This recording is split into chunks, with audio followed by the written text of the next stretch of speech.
我最近特别想吃冷面，但是饭店卖的要不是辣白菜不好吃，要么就是牛肉给的少，所以我买了200斤牛腱子和1000斤白菜。我打算从这4样东西入手，在家做一个豪华版的冷面套餐包。为了能做的好吃一点，我还特意买了个腌辣白菜的配方。不过配方这东西越专业它就越麻烦，就光调这个腌料就用了10几种食材，而且配方说要想腌的均匀，需要把白菜打开，每一页都抹上腌料。这事儿可真是太熬人了，这半吨白菜切完之后，现在都有3万来页。我是真没想到，就光腌辣白菜，我们就在这干了一页又一页。妈，这事儿可真是离了大谱了。然后辣白菜腌上了，就可以做酱牛肉了。我这次是以小酱姐的3高牛肉为基础，又放了好多之前攒的老汤，而且又卤泡了好长时间。现在这酱牛肉的内心都特别有滋味。然后为了吃得爽，我们切的都是这种又宽又厚的大肉片，每一包装的时候都不少于3两肉。就这个量来讲，要是胃口小的，可能面条还没等吃到嘴呢，光吃牛肉就先给干饱。然后冷面呢，因为考虑到储存的问题，我就直接买了个做干冷面的机器回来。不过我算了一下，这机器要想用回本，起码得做出2吨面。也就是说，假如我们每人每天能吃3顿冷面的话，要想回本就得连吃3年。然后这些辣白菜一共腌了3天，现在拿出来切件就已经非常入味了。这辣白菜真的巨好吃，但就是腌完它的器具有点难刷。我后来甚至都非常苦恼，就如果邻居恰巧看到这一幕的话，我该怎么跟他解释他才能不报警呢？后来为了让这冷面吃的时候更香，我先炖了一锅纯牛肉汤，然后以这锅肉汤为原汤，给每一份冷面又配上了一袋酸甜口的汤包。现在每一个冷面包里都是汤面菜肉4样东西，这一袋光成本就要干到40块钱了。然后回家只需要把冷面煮开，把所有东西都倒里，再放上一点自己愿意吃的小配菜，就会得到一份在任何饭店都吃不到的顶配大冷面，而且它还是减脂餐。这等夏天大热的时候，把汤汁先冻点冰茶再拿出来，然后再配上20个羊肉串，等把所有东西都吃完了，再把这碗酸酸甜甜的冷面汤喝了。这夏天过的，我的妈呀，那真叫是一个死而无憾。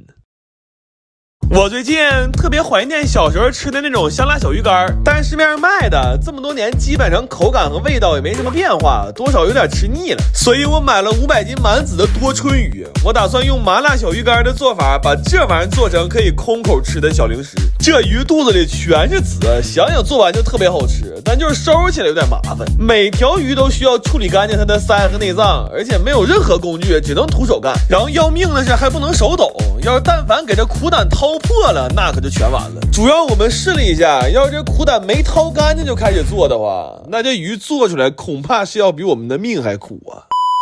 这些鱼我们一共收拾了2天，为了吃的时候口感好，我们把鱼尾和鱼鳍也都剪掉了。但是因为它不能开膛，里边其实还是有好多黑膜是没处理到的，所以在去掉内脏之后，我们还需要给它反复头洗，然后再充分的抓拌腌制。这么处理完的鱼基本就没什么腥味了，就甚至晚上我想拿2条去喂猫，我家猫都嫌那鱼没味儿啊！妈，这活干的可真是绝了。然后这些鱼我原本是打算先风干再卤制，但风干的实在太慢了，我就决定都用油。多春鱼炸完真的巨好吃，尤其是趁热蘸点椒盐，那吃着可真是太香了。关键是还不用吐刺儿，我们这一天连吃带送给邻居，整整干没了1满盆。当时一度给我吃的特别上头，真的要不是家里冰箱没地方呀，我都想连夜再去买500斤重新开始收拾了。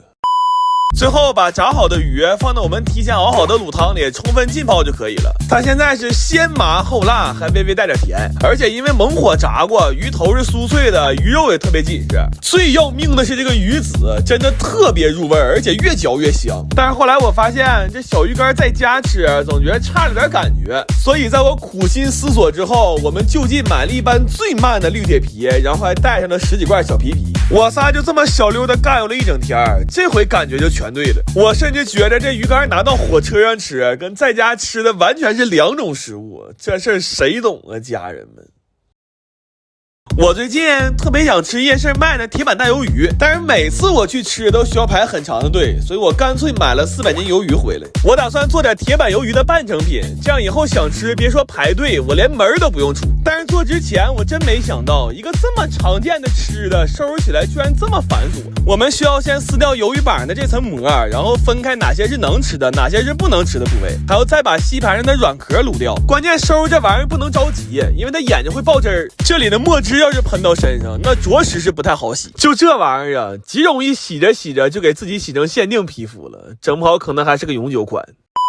然后把它们逐项分解好，就可以准备穿串了。这鱿鱼串是我长这么大穿过的最难穿的肉串，因为它这身板特别吃劲儿，我们需要用很大的力气才能穿透它，而且要稍微不注意就会像我似的，左手扶签子那几根手指头扎得跟筛子一样。然后以我多年的消费经验来看，这铁板鱿鱼最重要的就是小料和酱料了，所以我们先含泪切了60个洋葱，又花高价买了个专业的商用版配方。我算是发现了，就我们现在做饭这个架势，别说配方了，连调料都得是商用的。就现在家里做饭用的最小的一瓶蚝油啊，那都是5斤装的。然后为了能100%还原夜市的味道，我还买了个夜市同款的大铁板。我们甚至还专门去学了一下烤鱿鱼的手法。现在无论是设备还是手法，距离我们能真正出去摆个摊啊，就差一辆能说跑就跑的电动3轮车了。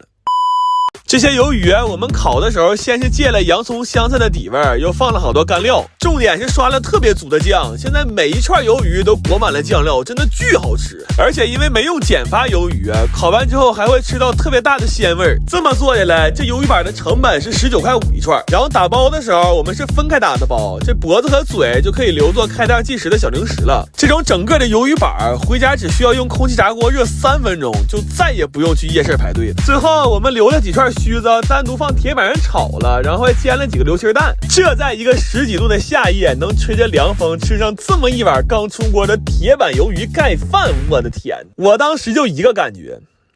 我感觉我这辈子值了。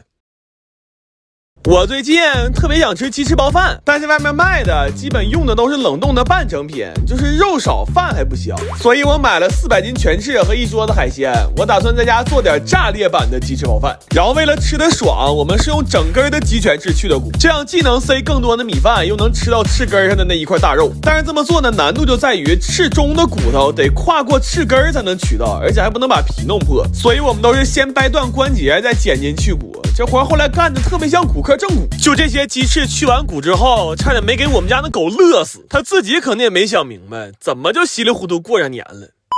这些鸡翅去好骨之后，放入足量的奥尔良腌料腌制就可以了。然后接下来我们就要解决第二个问题，就是这包饭里边的饭不香。我们的做法是先把这些海鲜取肉做成麻辣小龙虾口味的，再把它们做成海鲜炒饭塞到鸡翅里，这想想就特别好吃。然后这炒饭我怕腻，就配了好多时蔬粒儿，但是这么多东西一起做炒饭，炒起来实在是太费力了，那给我家那炒勺都给干折了。后来给我干的直恍惚，我寻思明明应该是个黑作坊的活啊，怎么还在家炒上大席了呢？不过后来往鸡翅里塞饭才是最让我崩溃的，我没想到这活居然这么麻烦。就这活用裱花袋用漏斗都不行，就只能用大拇手指头往里生堆。我们需要先把炒饭塞到8分满，然后再把翅根那块肉塞进去，要是赶上有破皮的地方还得用牙签再给它缝起来。就干到这儿我算明白了，这玩意儿活该只卖半成品，要全在家自己做那得做死。但是烤的时候又出现了个新问题，因为鸡翅大小不一，家里烤箱特别容易给它烤炸了，所以我们又去夜市勘察了一下。在经过一番试探和交流之后，我学到了一个最有效率的方式，我直接干了个加盟。